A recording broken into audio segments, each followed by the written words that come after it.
आता आपल्या आवडत्या मालिकेचे संपूर्ण भाग मालिका प्रसारित झाल्यानंतर लगेचच पाहू शकता फक्त सन नेक्स्ट वर. भारतातील प्रेक्षकांसाठी मोफत सेवा. काय कार्तिकी, कुठे निघालीस? मी ते सरपोतदार साहेबांना विचारायला चालले होते की भाषणाला किती वेळ आहे. बाहेर सगळे कार्यकर्ते वाट बघतायत ना, म्हणून. इतकंच ना?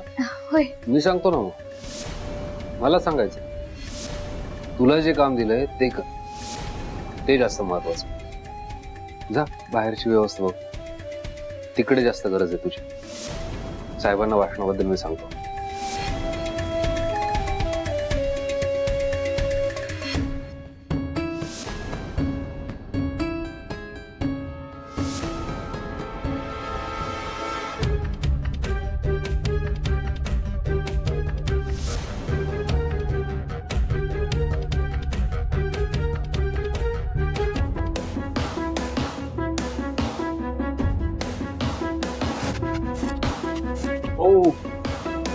कोणाला शोधताय?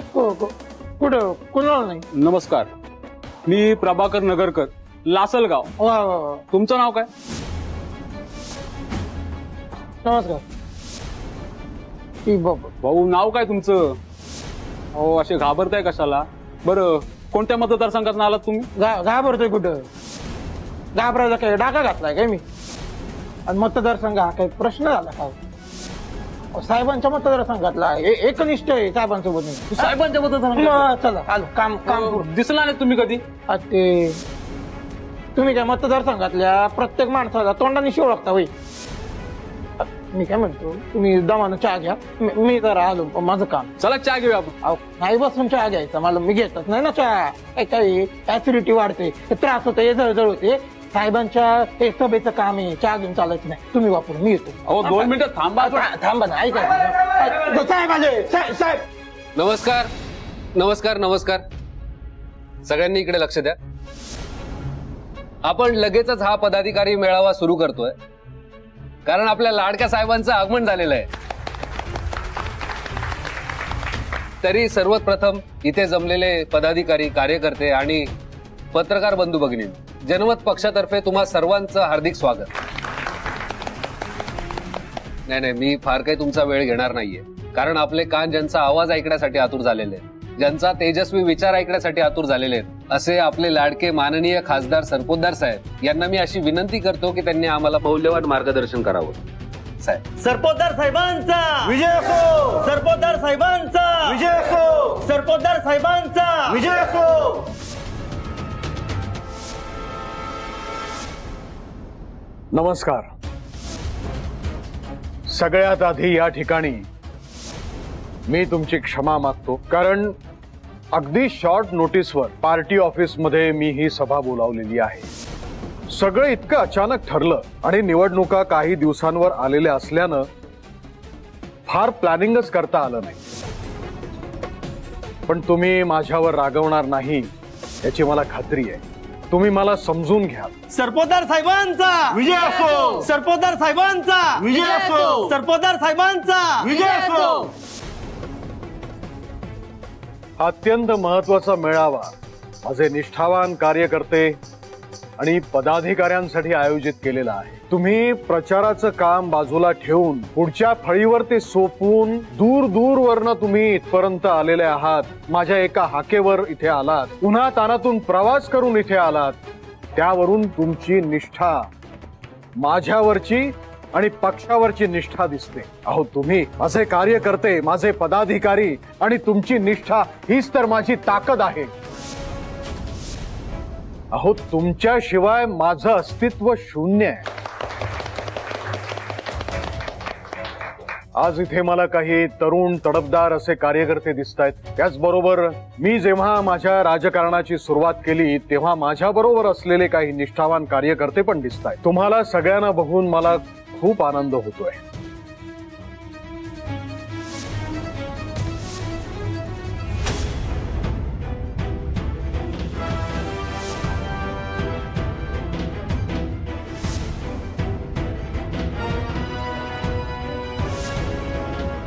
आपल्या पक्षानं आपल्याला एक विचारधारा दिलेली आहे, एक ध्येय दिलेलं आहे.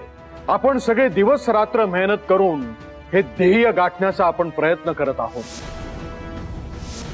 आणि हे ध्येय आहे या निवडणुकीमध्ये आपल्या पक्षाला सत्ता स्थापन करता येईल इतकं मताधिक्य मिळवून देणं. मी तुमच्यासारखाच एक सामान्य कार्यकर्ता होतो. पक्षाने दिलेली प्रत्येक जबाबदारी मी पार पाडायचो आणि आताही निवडणूक जिंकण्याची जबाबदारी पक्षानं माझ्या खांद्यावर दिलेली आहे, ती सुद्धा मी पार पाडणार आहे. पण फक्त मी एकटा नाही, मला तुमच्या सगळ्यांची साथ हवी आहे. तुम्ही आहात ना माझ्या बरोबर, सोबत आहात ना तुम्ही? हो. सरपोतदार साहेब तुम आगे बढ़ो, हम तुम्हारे साथ हैं. सरपोतदार साहेब तुम आगे बढ़ो, हम तुम्हारे साथ हैं. आपण सगळे एकत्र मिळून ही जबाबदारी निभावणार आहोत. आपण सगळे एकत्र लढू.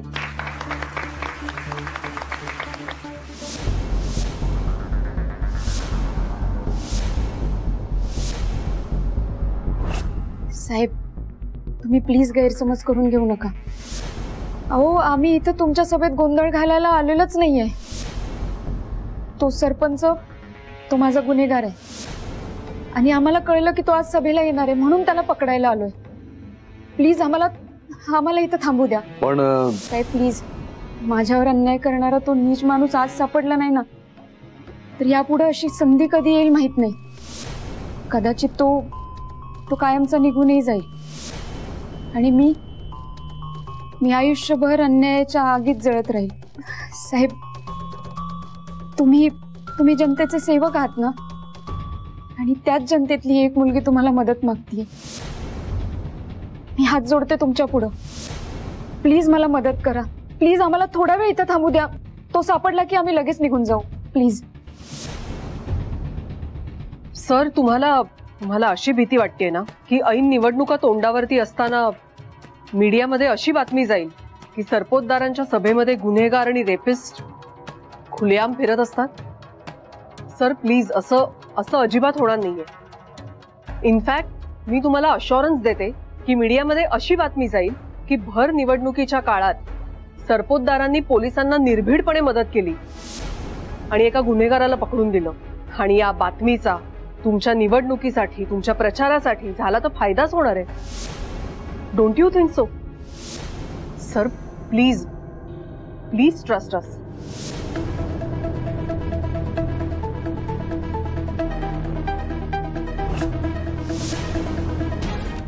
तर माझा कार्यकर्ता डोक्यावर टोपी घालून, गळ्यात मफलर बांधून, भर उन्हात पक्षाचा प्रचार करतोय, याचा मला गर्व आहे.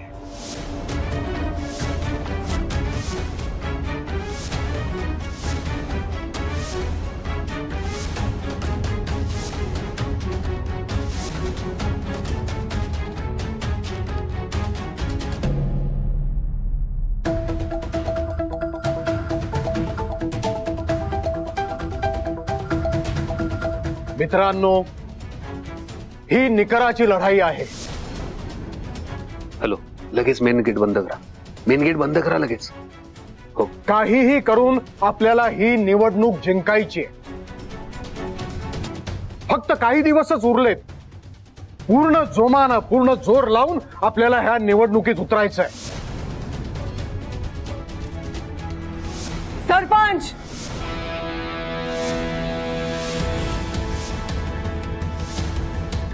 तुझा खेळ संपला.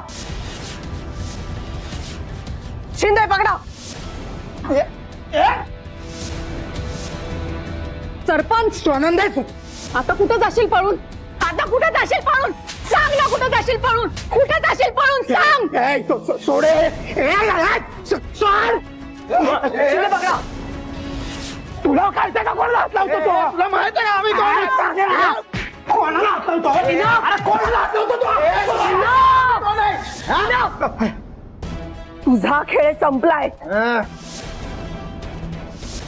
एक शब्द आता तोंडातनं बाहेर काढशील ना, डायरेक्ट गोळी घालेल. Breaking news. आता आपण सरपोतदारांच्या सभेमध्ये आहोत आणि बरेच दिवस गायब असलेले साखरगावचे सरपंच इथे आलेले आहेत.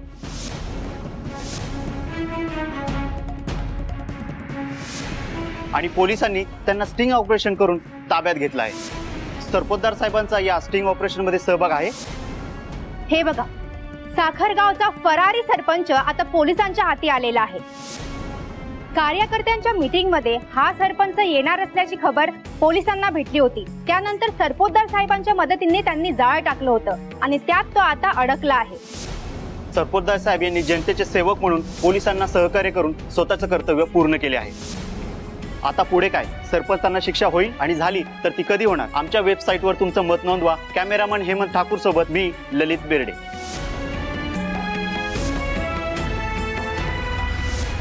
सुजी काय दचकायला काय झालं? मीच आहे रे। तू वेडीस का संचिता? बर, आणि आज तू दचकण्यापेक्षा ना खुश व्हायला हवंस। का असं काय झालंय? असं काय झालंय हे तुला लॅपटॉप मधून बाहेर पडल्यानंतर कळेल। म्हणजे डोळे बंद कर। कर, थांब मीच करते। अगं संचिता, एक मिनिट, मी सांगितल्याशिवाय ओपन करायचं नाही। थांब थांब। Okay okay.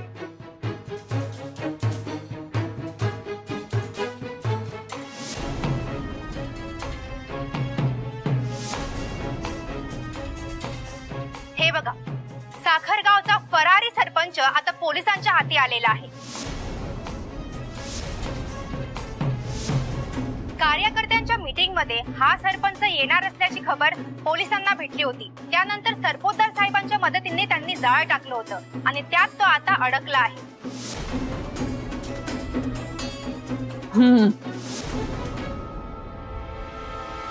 पोलिसांनी सरपंचाला अरेस्ट केलीये। मी तुला म्हणाले होते ना, एकदा का पोलिसांनी सरपंचाला अटक केली की मग तुझ्यावर दोष नाही येणार। अगदी तू पार्टी दिली असशील तरी सुद्धा। So don't worry babes.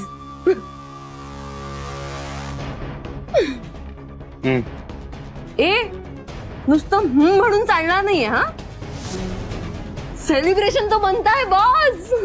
आणि आज तुम्हाला पार्टी द्यायची आहे। मी काही ऐकणार नाहीये, तुझं नेहमीच झालं हे। तू पार्टी द्यायचीस मला। मी पार्टी तुला देणार आहे, काळजी करू नकोस। आज आपण मोठी पार्टी करूयात।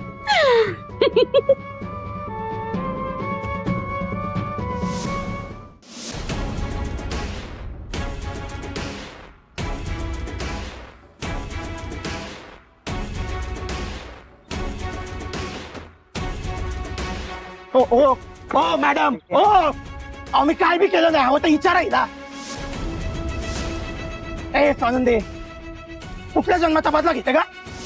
हा प्रश्न विचारायची हिंमत अजून आहे तुझ्यात?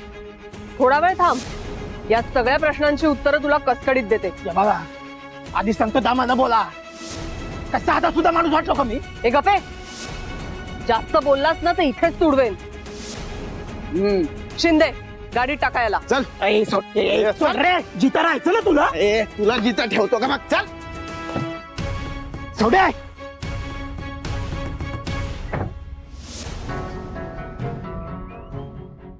शाबास आनंदी, तू हिम्मत दाखवलीस म्हणून आम्ही त्या नराधमाला पकडू शकलो। Good job. मॅडम, उलट मीच तुमचे आभार मानले पाहिजे। तुमच्यामुळे माझ्यावर अत्याचार करणारा गुन्हेगार सापडला। खरंच थँक्यू। चल, तुला आता हॉस्टेलवरती सोडते, मग पोलीस स्टेशनला जाईन। मॅडम, मला सरपोतदार साहेबांना थँक्यू म्हणायचंय। हो, त्यांच्यामुळेच आपण हे सगळं करू शकलो ना। ठीक आहे, ऑल राईट।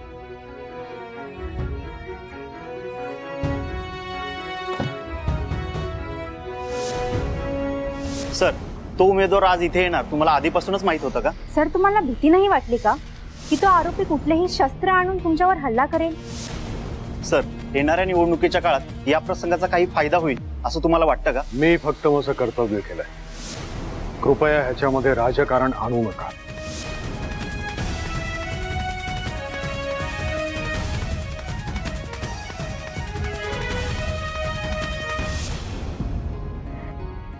साहेब, खरंच मनापासून थँक्यू। तुमच्यामुळे पोलीस आज माझ्या गुन्हेगाराला पकडू शकले। तुमचे आभार कसे मानू हे कळत नाहीये मला, पण तरी थँक्यू. असं म्हणू नकोस. मी काही विशेष केलेलं नाहीये. आताच त्यांना मी सांगत होतो की एक लोकप्रतिनिधी म्हणून मी माझं कर्तव्य केलंय, बस. तरी थँक्यू साहेब. अरे असू दे. पुढचा इंटरव्ह्यू आपण माझ्या केबिन मध्ये करूया.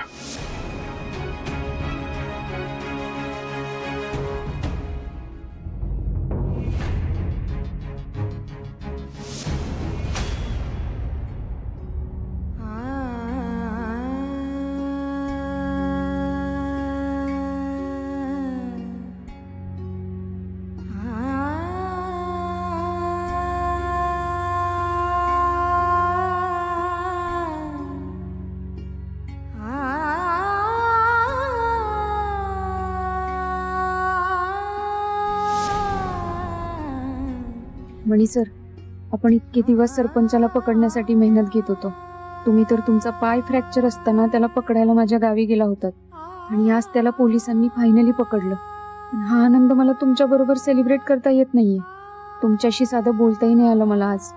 कारण मणी सर, काही कारण न सांगता तुम्हीच लांब गेलात माझ्यापासून. माझी अशी काय चूक झाली की तुमच्यापासून तुम्ही मला इतकं दूर ढकललं? हाँ सर, हमारी पार्टी मीटिंग में ही ये हादसा हुआ. एक पीड़िता के गुनहगार को पकड़ने में पुलिस को कामयाबी मिली. सर, आखिर हम जनता के सेवक हैं, ये तो हमारा कर्तव्य है ही. और अब खास करके आपने दिल्ली से हमें फोन किया, हमारी हौसला अफजाई की, इसलिए मैं आपका शुक्रिया अदा करता हूं. जय हिंद सर. साहेब आते हो? ये ना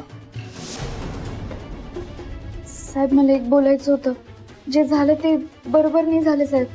कशाबद्दल बोलतेस तू? मी सरपंचाबद्दलच बोलतेय. खर तर इथल्या पत्रकारांनी, बातमीदारांनी पण इतका त्रास दिलाय ना त्यांना. ते पण त्यांची काही पण चूक नसताना जिनं मुश्किल करून ठेवले त्यांचं. आणि ते तर तुम्हाला मदतच मागायला आले होते. पार्टी नेते म्हणून तुमचा सपोर्ट हवा होता त्यांना, आणि तुम्ही त्यांना सपोर्ट तर नाही केला, उलट पोलिसांच्या हवाले करून दिलं. आणि ती बहीणच आहे माझी, पण तिनं पण सरपंचावर खोटे आरोप केलेत साहेब. आणि तुम्ही तिचीच साथ दिलीत. हे बरोबर नाही झालं साहेब. बोलून झालं तुझं. दोन गोष्टी लक्षात ठेवायच्या. पहिली गोष्ट म्हणजे मी काय करायचं काय नाही करायचं हे अजून तरी तुझ्याकडनं शिकण्याची माझ्यावर वेळ आलेली नाहीये. आणि दुसरी गोष्ट, तुझा तो सरपंच आपला पक्षातला कार्यकर्ता जरी असला ना, तरी सुद्धा तो गावात काय करतो, कोणाशी कसं वागतो, कसं बोलतो, हे मला इतर कार्यकर्त्यांकडनं कळलेलं आहे. तेव्हा अहो पण साहेब. बस, त्याची वकिली करू नकोस. बाहेर जा आणि तुझं काम कर. साहेब माझं ऐकून तरी. Out out.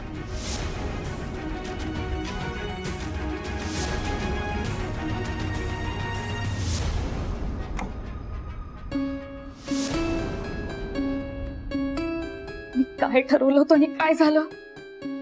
सरपोतदार साहेबांनी सरपंचाला साथ द्यायची तर त्यांनी सरपंचाला पोलिसात देऊन टाकलं.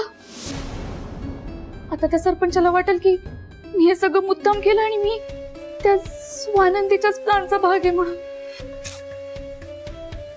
चुकलंच माझं. त्याला इथं बोलवायलाच नको होतं. काय सगळा प्लॅन फ्लॉप गेला ना कार्तिकी? खरंच चुकलं तुझं. मणी सर, तुम्ही बाहेर कामात. झालं माझं काम. तुझं काम मनासारखं झालं नाही असं वाटतं. नाही झालं की मनासारखं. सगळं आपल्या प्लॅनिंग सारखं तर झालं.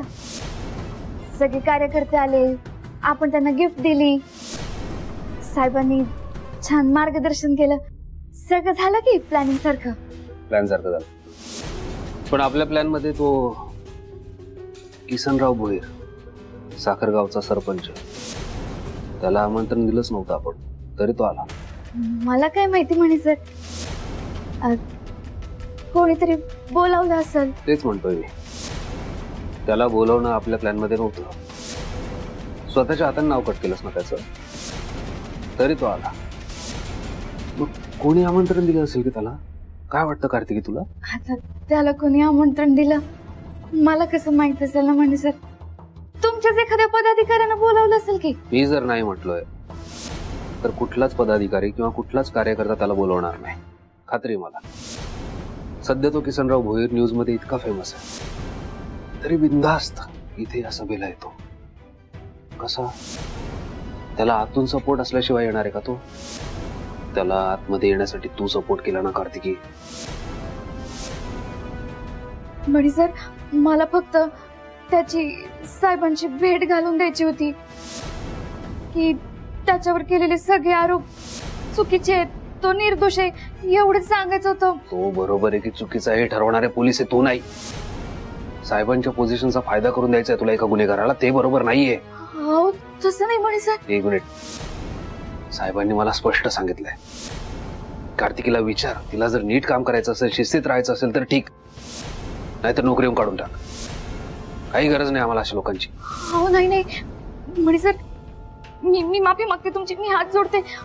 मला मला प्लीज या नोकरीत काढू नका, मला या नोकरीची खूप गरज आहे. हो प्लीज, जे काही झालं ना त्यासाठी मी माफी मागते आणि परत मी अशी नाही वागणार. चुकलं माझं.